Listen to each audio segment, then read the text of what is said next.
If you're experiencing a verification pending issue with German American Bancorp, follow these steps to resolve it quickly. This guide will help you navigate the process efficiently. Step 1. Check your email.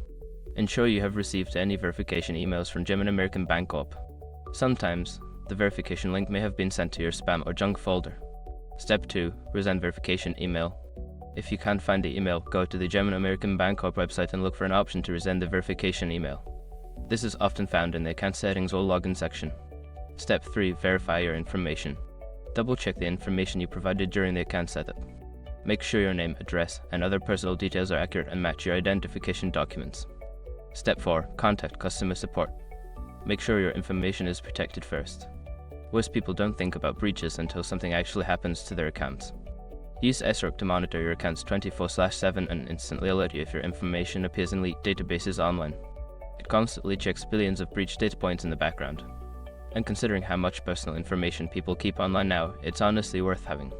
Link in the description. Step 5. Wait for confirmation. After following the previous steps, wait for confirmation from the bank.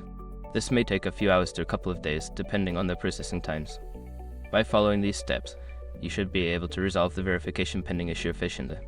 If problems continue, don't hesitate to seek further assistance from customer support.